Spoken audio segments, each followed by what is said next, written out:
Hey everybody, happy Monday! Happy Monday, everyone. Super cool video in store for you today. One we've been wanting to do for a while, and that is the top, I don't even know what we got, 10, 12, 13 algae type eating fish that you can add to your aquarium. We've got a lot of different varieties that we want to share with you.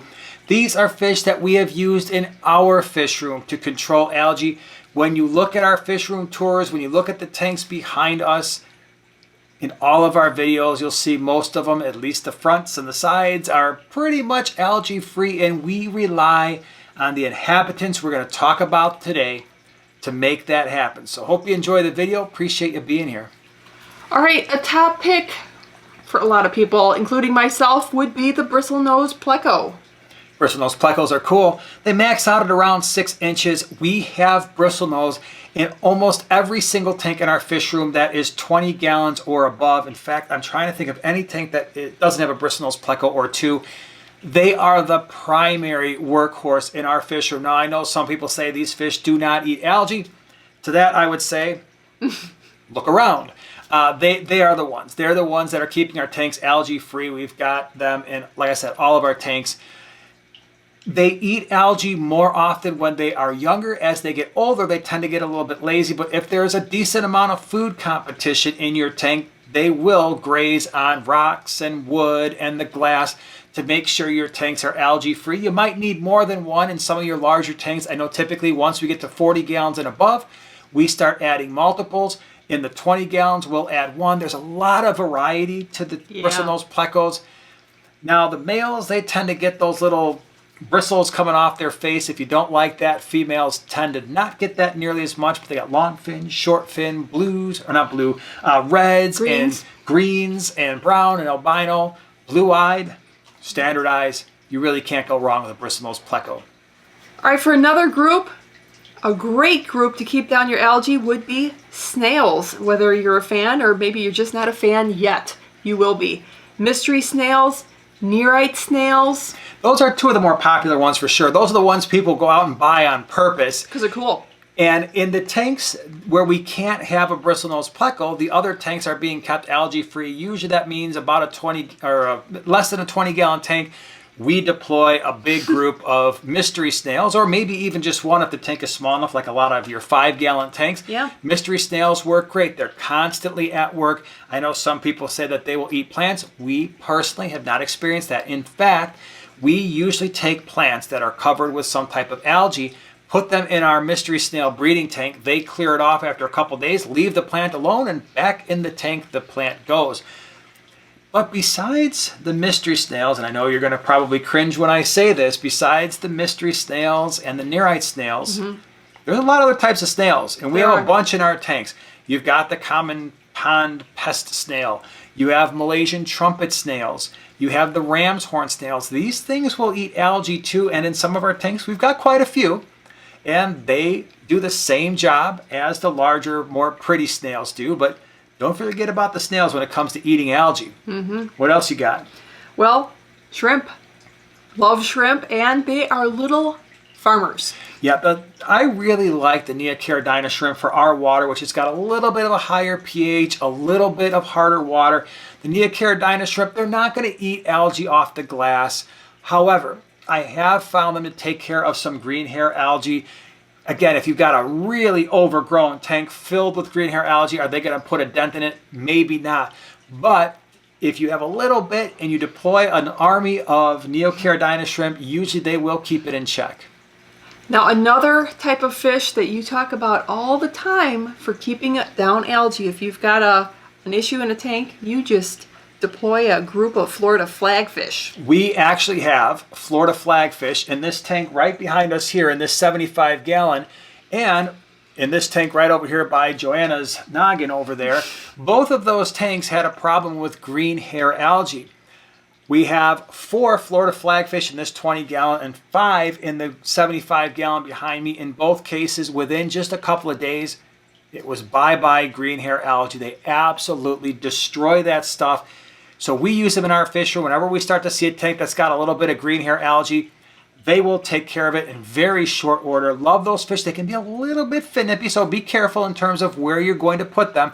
And they can be a little bit rough on one another. If you're going to use multiples, it's best to have somebody at the pet store pick out a male, maybe get you 3 or 4 females or just a couple females, and use those fish for green hair algae removal. Awesome. Now another cool fish that I really, really love, if you have the appropriate water parameters, you can enjoy these too as well, and they will do a lot of work for you. The Autosynclus, or otherwise known as the Otos. Yeah, Otos are great if you've got water that's on the softer side with a lower pH. They do need to be kept in larger groups. These are very small fish. Cute. A lot of people want to put them in 5-gallon and 10-gallon tanks because they are so small, but because they need to be kept in a larger group. Typically a 20-gallon or more is going to be best for them, but they're little workhorses just like the Bristlenose Pleco. If you don't want that type of fish, or maybe think that fish is a little bit too large for your tank, a group of Autosynclus will usually take care of algae on the glass and on your special decorations and stuff like that. Now this one, the name will definitely give it away. It's the Chinese algae eater. Chinese algae eaters. Be a little careful with this one. When they are young, they love algae. In fact, I find them to be the best algae eaters out of anything on this list. When they're small, about 1 inch or 2 inches, they're going to eat algae on the glass. They're going to eat algae on your decorations. They will meticulously go over every leaf on your fake plants and eat the algae right off the surface. It's awesome to see. They'll eat the top algae. They'll eat algae on the bottom sides. They do it all. As they get larger, a couple things happen. 1, they do get larger. They can be 7 or 8 inches. And 2, they get aggressive. So this is a fish that you would want to deploy in a tank where you've got some semi to aggressive South and Central Americans, maybe even some African cichlids. When they get older, they still do eat algae, but it's only when you have a decent amount of food competition going on. With all of these fish, I want to be very clear. Once they have taken care of your algae issue, you do need to feed them. They will not survive if you put them in a brand new tank and don't give them any food to eat. Now while we're on the subject of more aggressive fish, the ambunas actually enjoy algae. They do. If you were to look around our fish room and look at our fish room tours, you're going to see most of our ambuna tanks are 100% algae free. I'm looking at one right over there, which you can't see. It's our 33-gallon long that actually did have an algae problem and a duckweed problem for that matter. Gone. We put in, not ambuna, but some Lake Victorian cichlids, which are similar, and they've been just picking and picking. You'll watch ambuna cichlids do this as well. Now, again, this is a type of fish where you're not going to mix this in a community tank. Ambuna cichlids will be usually fairly aggressive towards community-type fish, but if you wanted to set up a tank and you didn't want to have an algae issue to start, ambuna cichlids will make sure that you don't have green hair algae or really a whole lot of algae growing on anything. Now, they're not going to take care of algae on glass. So for that, you're still going to need your Chinese algae eaters or your Bristlenose Plecos or something like that. So another couple of groups of fish that really, really like your algae would be fish, say, guppies, and then also mollies, but specifically the sailfin mollies. Yeah, it's interesting. I had some sailfin mollies in a tank, again, that had some green hair algae issues, and they took care of it right away. One of the reasons why our 50-gallon low boy has black mollies in there is because we started to get a green hair algae issue in that tank. I deployed black mollies to see if they would do the same. Generally speaking, they didn't. So I think the sailfin mollies, at least from our experience, do a little bit better job. Guppies will do an okay job because they like to pick at surfaces, so they're a decent fish if you've got, I remember we had some just kind of like the slimy green algae on the surfaces of one of our 20-gallon tanks, and they took care of that in a couple days, but I wouldn't necessarily say they're at the top of the list when it comes to algae-eating fish.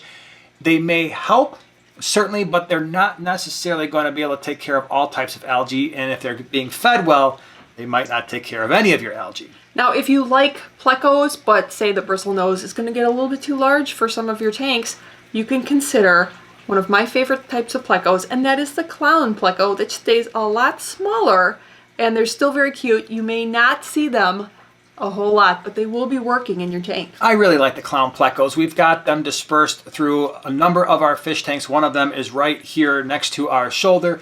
We've got a couple in a 10-gallon. The nice thing about the clown plecos is, yeah, they do show a nice pattern between the black and the brown stripes, and they stay smaller than a bristlenose. Usually the clown plecos are going to max out at around maybe 3 inches. We have in the 75-gallon down here with those albino hecali, we have a female clown pleco that has been in that tank now for probably 8 years or so, and she's maxed out right at around, I don't know, maybe 3 inches, 2.5 inches.